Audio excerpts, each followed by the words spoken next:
welcome everyone to the Wealthy Speaker Podcast. I'm your host, Jane Atkinson, and today we're going to talk about 4 important questions that every entrepreneur, not just speakers, should be asking themselves. We have Sean Castrina, our special guest. Welcome, Sean. Great to be on the podcast. Hey, tell everybody about the businesses that you own. It's multiple businesses, right? Yeah. I mean, the funny thing is they're really diverse. I joke that I have like two sides of, like, in high school, you had the people that wore leather jackets and chain wallets, and then you had like the nerd section or athletes. I own a construction company, 8 companies, and that's my chain wallets and rough guys. And then on the other side, I own a digital marketing company that actually works with small businesses and not online stuff, just works with small businesses because I like small businesses. So they're my 2 core companies that do really well. And would you call yourself a serial entrepreneur? Yeah, I mean, I'm starting a business. I start a business and/or a profit stream every year in one of my companies and/or a new business. So I'm working on a new startup as we speak. So Oh, that's yes. really cool. Well, I hope we'll get to learn a little bit about that. So, what is the reason you think that many entrepreneurs don't ever get off the ground? Yeah, I think the biggest thing is there's myths that they hear and they've heard for so long, and it keeps them from going off, getting off the ground. The first one is that they think they need a ton of capital. My philosophy is that you should beta test your business anyway. So you shouldn't be going forward with a lot of capital. I mean, I'm looking at starting another company and I have the means to put a lot of firepower into that. I still won't put up more than $15,000 to beta test something. And I'm highly confident in my business prowess, the business I'm launching, it's in my strike zone, but you still, so I think people think they got to, have a 250,000 or they want to get a line of credit on their house. I think they start with too much capital because the more capital you have more at risk. And the downside is, so I think capital is something that people are so concerned with. And I'm thinking, the less, the better. That's Well, one. I don't think that'll be a problem for many of our emerging speakers who might be listening because a lot of people will actually start a speaking business on a bit of a shoestring budget. And so I'm glad to hear you say, look, you don't need $250,000 to get going. You can actually start to build this, and that 15K earmark is kind of an interesting one. But Yeah. it is a business. That's something that I think a lot of people just fall into this business by accident, and some because people have asked them to come and speak. Yeah. So enough people ask them to come and speak, and then somebody says, "Oh, and how much do you charge?" So then they flip over to the model of getting paid to speak, but they're never like a lot of people don't say, "I am going to become a speaker," like not out of college or anything like that. So this is kind of like an accidental business to fall into, I think Yeah, sometimes. and I I spoke in college. I used to do motivational talks and out of college and stuff like that. Generally, it doesn't start out as your full-time business. So Yeah. it's more of an outlier. If somebody asks me about business, I can tell you why people don't start it. The thing about speaking business, this is more of, it's a solopreneur, very little at risk, your time. Typically, you can literally take off to speak if you have to. You can do it in the evenings. And so this is one of those where you can kind of do 2 things at one time. Because I always tell people never quit your day job anyway. So Yes, I agree with I think that. that's the biggest mistake that people make just in general. It's kind of going off on a tangent, but somehow they fall in love with this something, or they go to give a talk and somebody says, "Oh, you did really great." And so next thing they're going to quit their job. That's like the Right. stupidest thing humanly possible. One is that people can smell broke. They can smell broke. Broke makes you desperate. Broke makes you lower your rates. It just makes you do things you probably wouldn't do. So I like keeping your day job until you get your income to about 50% of that. And then I feel like you've earned the right if you want to jump off the cliff. Right, right. And coming at this from a place where you're feeling successful Yeah. rather than, ooh, I need to make this sale. That's I think what you're talking about in terms of coming at that from a very particular intention. Okay. Yeah. So let's talk about these four important questions that every entrepreneur should ask themselves. We can lay out the four, or you can just do them one I'm by just going to one. kind of jump into them because I've actually kind of revised different things over the years. So we're just going to Okay. kind of work out things. Because I've really been looking at this. I think the first thing that an entrepreneur needs to know is why you want to be an entrepreneur in the first place. Mm-hmm. Because it's not for everybody. I mean, my Yes. wife is a nurse, my daughter is a school teacher, my son is an entrepreneur.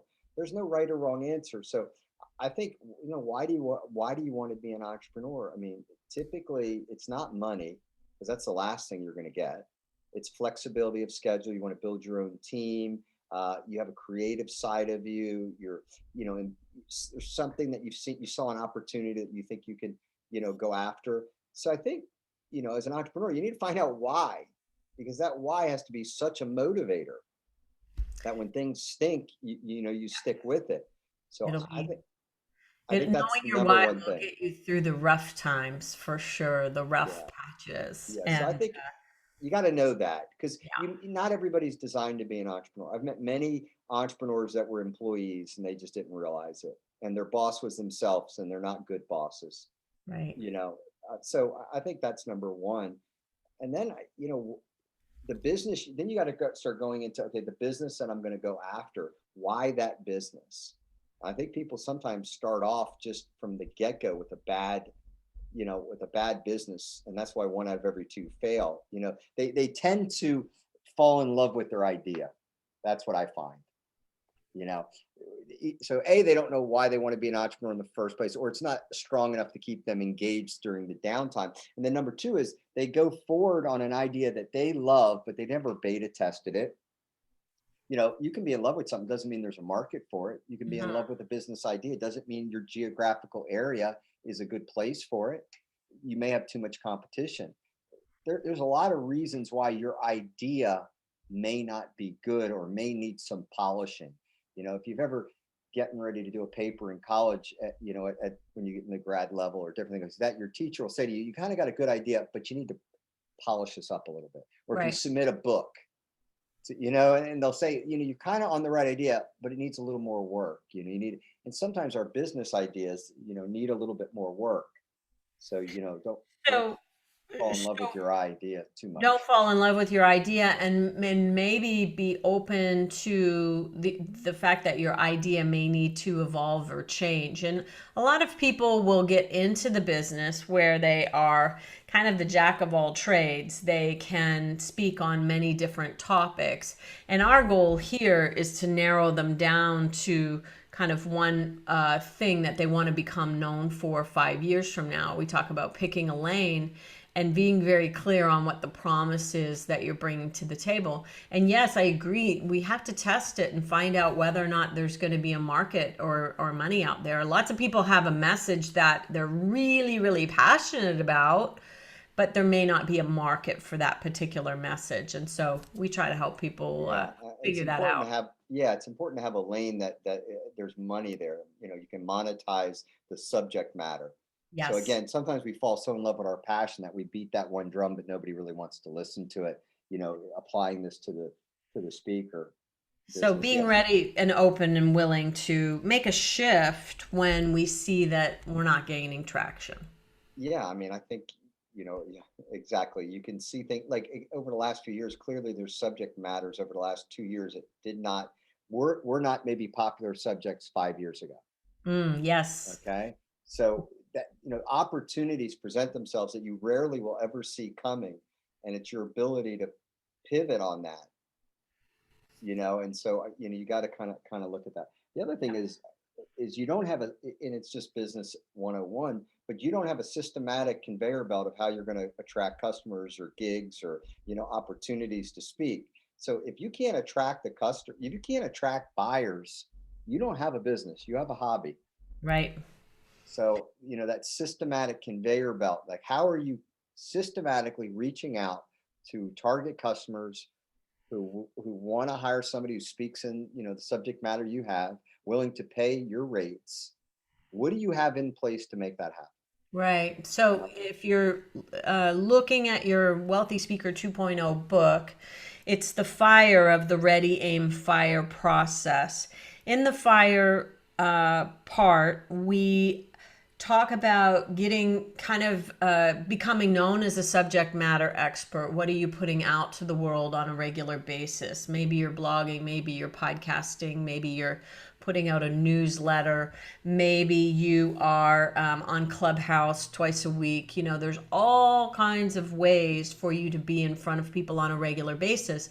But also, we want to make sure that you are doing that outbound marketing on a regular basis as well. We talk about Kendra Hall. She did 600 emails, got a whole bunch of bookings, then went and did all those bookings and came back and her funnel was empty. So she had to do 600 more. And now she just has a process and a funnel for making sure that her schedule, her calendar gets filled up with My speeches. my immediate thought is if 600 worked, then I'd have somebody doing those 600 systematically for me every month. Yes. Yeah. And then My immediate brain was like, okay, this worked. Rinse and so, repeat. and I love that's a part of your system, the rinse and repeat part is that when you find something that has worked, you double down on that. And depending on how big you want to go, you might triple and quadruple and continue on, right? Yeah, I What mean, that's why I was thinking about her 600. My immediate thought would have been, okay, this booked me for 6 weeks. Okay, let's just say book me for 6 weeks. yeah. I'm 6 weeks minus 52 weeks in a year. Okay, there's 46 more. Okay, so I need to do this, what, 48 more times. I You love know, that you're kind of geeking out on the math yeah, there, but Sean. but That that's what seems you to have to be your do. forte, right? Yeah, but that's what you Good have to on do. a good entrepreneur really keeps his eye or her eye on the math. Like, what is it going to take to get one booking? And we had in the original book, we talked about doing 50 calls a day. And that's what it took to get us to 80 bookings. You know, that was Yeah, a long time ago. yeah. So it may be a little bit different now. We didn't have social media kind of big time back then. So just as an aside, I'm Yeah. taking us down a tangent. We've done 3 of our 4. I'm going to come back to number 4. What do you, as an entrepreneur in lots of different spaces, feel is, and it could be that it's different in all the different spaces, but what do you feel is like the common marketing thread that really seems to work? Wow, I mean, I do Super Bowl ads and I own a digital marketing company. So I do from A to Z. Right. This is what I tell people. Your marketing should be layered. Let me explain that. See, I don't believe in any one thing because what worked 5 years ago may not work. I mean, Instagram's huge now, but if you notice when people say Instagram now, they say TikTok almost in the same breath. You Mm, didn't hear that 6 months ago. I've heard more of that in the last 1 month. The two being tied together, it's like, so my point is that you don't know what the next thing's going to be. it's So really hard you to got to predict. look at marketing almost like a separate business. And let me just explain it. So let's just say I find that doing emails gets me this much. Okay, well then kind of like I have a division of my company that can generate this. Emails can generate this. Maybe it keeps me busy 12 weeks out of the year. Email does. Well, I need to find another email thing. Now, what is that? Well, maybe that you're on Clubhouse and you can get that. You've got to create all these streams. You can call it marketing, you can call it whatever you want, but all these streams have to be able to keep you busy and pay the bills. Right, right. And That's every business has to figure that out. I mean, in my companies, I've got a spreadsheet of over 10 different methods that we get calls every day. And so you don't ever want to have all your eggs in one basket. Because who thought of TikTok 3 years ago? yeah, Right. yeah. And there's going to be another one. You know what I'm saying? There's going to be another, and there's going to be another. Yeah, I hear you. I hear you. It's really hard. We're on the cutting, we're on the beginning of the wave with Clubhouse, TikTok. I Yeah. mean, it's been around for a few years, but now you're right. It's starting to take a more explosive growth. Um, let's talk about, okay, so let me review. Knowing your why is number 1, and that's going to help you get over the rough patches. Why that particular lane or business, being very clear on that, and having a systematic conveyor belt that pulls people into your business. What would number 4 be, Sean? If you can't sell, you're not in business. Mm, I mean, any business sub $1 million as a solopreneur and as the founder, you're going to do the predominant amount of selling. And the biggest thing that we try to do is get out of selling. We try to sub that out or get somebody Funny, else to do isn't it. it? It Yeah. is. And I'm just telling you, if you can't sell, you're not going to be in business. That nobody can talk about you better than you. And sub 1 million until you get to where you're well known, you've got a New York Times best-selling book, or you have that. I am sure early on John Maxwell was the one pitching his stuff. Yeah. And Tony Robbins, I know, just listen to his story, he was grabbing people off the streets, for crying out loud. Yeah. So, you gotta be a salesperson. And it's typically the one thing nobody wants to do. But it's the most important thing. If you attract customers and you can't convert them, you don't have a business. You have, a hobby again. We've talked a lot about nobody being able to sell better than you, and you're so right. It is something that many, many people want to find the agent. So I just did an interview with Ryan Estes, and he has Lynn, who has been his lead salesperson since the inception of his business from zero to a few $1 million. And everybody wants to hire a Lynn, They're but like one-eyed the unicorns. it's not the easiest thing to find. Yeah, Hiring the Lynn is not the easiest find. It's something that, so we talk about farming out all of the other pieces and keeping the sales and, exactly. the writing of the content, the delivery of the content, and the selling kind of in your wheelhouse because it should be your strength. If it's not, then maybe there's some work to be done to get it to be your strength. I think the only way you'll get somebody to sell for this is what I would do if I was trying to scale it and I didn't want to do it. Let's just say that wasn't for whatever reason. You better give them a massive cut of the action. And That's that's the only way I would give yeah. somebody literally like 25%. I mean, you're doing the speaking, yeah, but if they don't get you booked, you don't make any money. So the only way I would veer from that, like if I knew it was a natural anxiety or a natural weakness, or for whatever reason I was working a job and I was speaking on the side, okay, I would give somebody there are talented people that are great salespeople. They were born to sell, but I would give them it would never be by the hour. It would never be it would be a seismic. That's Um, interesting. yeah, So I would, that would, 25% is what you'd pay a speakers bureau anyway. So right. I would say that if you can come out, even a little Yeah. bit below that, maybe with some sort of stability built in. One of the things that I've heard you say, tell everybody the name of your podcast, by the way. Yeah, the 10-minute entrepreneur podcast.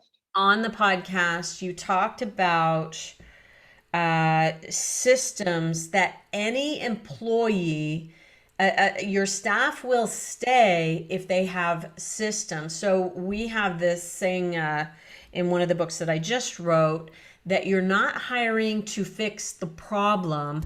You've already fixed the problem and you have a system in place and you're hiring to have someone come in and work the system. Absolutely. McDonald's. Every business wants to be a McDonald's. Yeah, Yes. because what systems do is they allow average people to excel. They allow new people to have value from day one. In the McDonald's system, if they can put the fries in the fryer, it goes off at 2 minutes, they pull it out, and it's very simple. Well, every business has different things of that nature. So what you don't want, I systematize everything in my business. And anytime and then my big problem is whenever we have a problem, I always go back to this. Do we have a systematic problem? Right. Is our system broken? So on both sides, I don't want that. In other words, I want systems, but then I don't want problems that have become systematic. So they're starting to repeat themselves. And I always tell my partners, I go, okay, do we have a systematic problem here? Do we have to look at how we're doing this and redo it? But systems are critical on every end of a great business. Yeah, and back to that sales conversation. So people aren't getting enough bookings. So they think, oh, I know what my solution is. I'm going to hire somebody to get me more bookings. When in fact, they need the system in place to get the bookings first, and then they can hire somebody to step in and manage the system rather than say, it's a lot of pressure to put on somebody. Please come in and save my business. And they're not going to do it. And the other thing is that typically you got to purify the system and make sure it works anyway. Your employee is not going to come up with the system, very, very rarely. So even you're probably going to be the one that sets it up anyway because you kind of tweaked it a little bit. Even in my businesses, I still work on sales pitches to my partners, and I have a lot of partners. And I came up like 6 weeks ago, I came up with something because I kind of was beta testing it and seeing how well it was working. And then I introduced it to my partners because I had like, in 1 week I did like, and I don't do it. I did over 300,000 in 1 week, which is obviously a decent week. And I just tweaked something a little bit in my delivery and in my close. And I said to my partners, I go, listen, try this. All I can tell you is I can't get a no right now. Like I can't get a no. I have found what our target customer, what they really want to hear. I had been thinking it was this, but now it's this. My point is that I'm beta testing things. Now I'll feed it back and create it back into a system. Now I went back to my partners and said, hey, try putting this in your emails. Put Yes. this in your proposals. Right. Put this in your pitch. So that's why I think you have to be involved in some of this stuff. You can't take yourself out of it. Yeah, you're on the front line. You know what it is that your clients are valuing and why they were able to say yes in the first place. So being able to be on the front line of that and create the system for it working. And if you send out 100 emails and you're getting crickets, then okay, what do we need to change? Maybe it's the subject line. Maybe there's something within the email that is going to be more compelling to people. We're being willing to fail is exactly how you're going to get there. And I think a lot of people feel like they have to have everything perfectly right before they just hit the fire button in the first place. Yeah, Do let me people give have to have everything right? No, you jump out with a little bit of a parachute and you work some things. You need to have a few things right. I like beta testing your lane before you completely commit to that lane Lock it or in. start writing a Okay. book. So I So think maybe it's in the got, first year you yeah, have three things that you're selling, three different speeches, and like at the absolutely end of the year you go, wait a second, let's go all in on this. We're getting a lot of traction here. right. And typically that's what you do. You have one subject matter that dominates what you're doing. But marketing, I mean, really quick for your audience, it doesn't matter what it is. You have a target customer who is a person who's most likely to be interested in what you're offering and can pay what it is you charge. Target, okay, why would they hire you? It's reverse engineer it. Hmm. What is the problem you're solving? What is the message you're giving? And then you just got to find, there's always an emotion. That's the secret that I found in marketing. I used to think like what I did with my company is because this is what speakers will tend to do. The tendency is to put all your accolades. And I did this with my company. We have tons of accolades. Right. And that worked to a portion. But then I started thinking, this is talking about the construction companies that I have 8 of them, and we have very high end clients.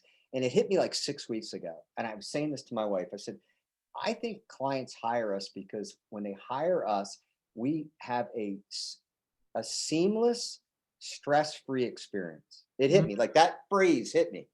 And I wrote down seamless and stress free. I went out that Monday and started pitching it totally differently. Mm-hmm. I went to that. We have found that clients over the last 21 years have used us because they want a seamless, stress free experience. Right. I'm not joking. To this day, I can't get a no. So in the construction That's the world, emotion. when you That's think about doing construction, it's like, okay, here we go. Everybody brace yourselves. right. Because it's going to be a disaster. So you were able to tap into their desire and their emotion of what they really wanted from It this. I had mean, sure, nothing to do with money. you and another company might be able to get the same thing done. What kind of things are you building? I'm We curious. build I mean, I custom Like, houses to everything, bathrooms, kitchens. But what I thought about was this: is that what our clients want? So remember, this is the 1/3 top tier client. yes. It wasn't money. They just in their mind they picture their house being in disarray for 6 months, Mm, stress. right. And when it hit me, I go, I think clients hire us because we do this. So I start just playing with. I beta tested it and started pitching it. Not saying that I don't get any of those, but I got I had like a $300,000 week in like 2 hours of my time. So it hit me. I'm like, wait a second. I think I found the symbol that what our client, and I went back to my partners. I go, stop. I go, listen to me. Yeah. Focus on stress free. Yeah. And then I said, and then close with this, because once a contractor starts your job, they're going to get whatever money they want out of you anyway. Think Yes. about what I'm saying there. Now I'm painting the villain. And they've Yeah. all imagined that the contractor gets in, he never finishes, you can't get him out, Yeah. starts finding stuff wrong. So instead of me picking on my competitors, I just politely put a villain in their head. Yeah. Because as we know, contractors, once they start your job, will have a tendency to get everything they want from you anyway. Well, who So hasn't had a bad experience with right. a contractor? So what you're selling is a good experience. Yeah, stress free. And then I'm putting the villain on the Yeah. last thing. I'm Good. not naming names, but what they've already thought. My point is, when you're selling talks and all that, you gotta why buy? You got to create the story. There's got to be a villain. There's got to be you're the hero, of The course. villain might be, just to plant some seeds, and Yeah, people all yeah. have to work on this. The villain might be the boring speaker who Oh did yeah. this, or the person who never ever listened to anything that they wanted, and never, just went and did what they always did without doing any research. So finding out what the worst experience Yes. would be for somebody who's hired a speaker, that could be an interesting way to kind of plant that seed in a nice way You can do close to it. the end of your Yeah. email. Yeah, like what do we do? We don't want to hire a speaker that puts people to sleep. We don't want to hire a speaker that goes forever. We Yeah. all know what we don't want in a speaker. So I was just thinking, in your marketing, because every business, again, I'll kind of close with this concept. There's only three things we do in business. Every single business, we only do three things. Hmm. We attract customers. Because if you can't attract customers, you won't be in business. Number Hmm. two is we have to sell customers. Got to convert them. And number three is we provide what it is we sold.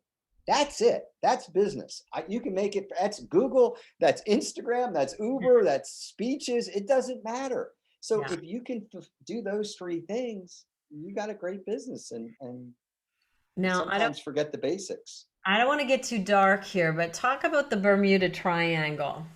Well, this is why businesses fail, and they're really. I kind of went into a few of those. Number one is they fall in love with their idea, so they fall in love with their talk. They fall in love with a subject matter that nobody's listening to.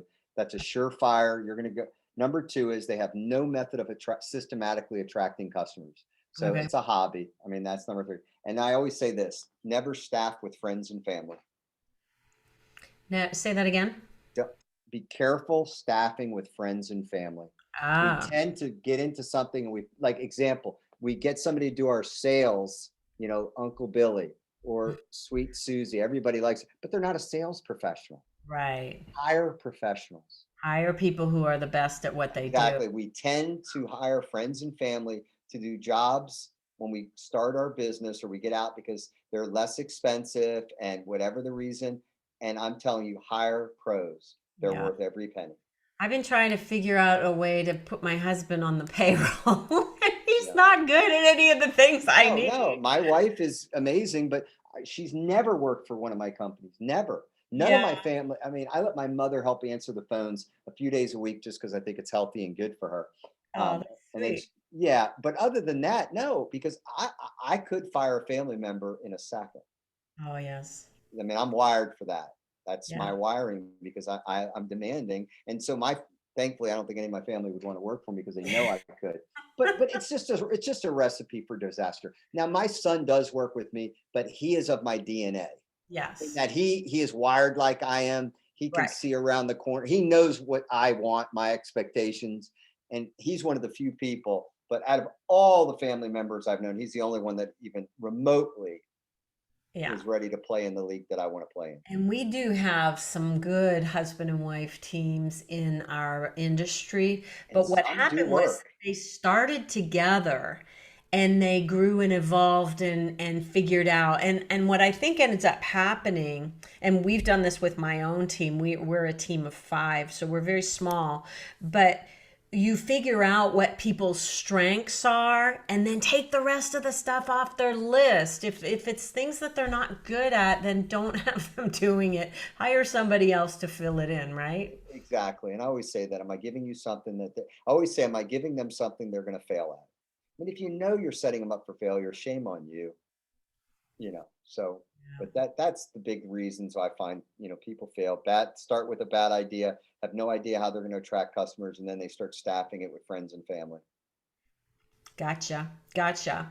Well, Sean Castrina, you've given us so much to think about here today. How do people get in touch with you, or what's the best thing? Should they listen to your podcast or I always say, books? listen to the podcast, 10-minute entrepreneur podcast. It's top 50 in over 50 countries in our category. And you can always download a free book on my website, seancastrina.com. I think my 8 unbreakable rules for business startup success is available. Oh, As a matter of beautiful. fact, I know it is, and that's free. So that would be what I would do. Okay, great. We'll have Monica put a link to that in the show notes. And hey, we're doing a lot of these shows are out on YouTube. We've got video for most things these days. So if you want to check out our YouTube channel, you can do that. Sean, thank you so much for your time today. Appreciate you. Thank And you. with that, we'll say, see you soon, wealthy speakers. Bye for now, everyone.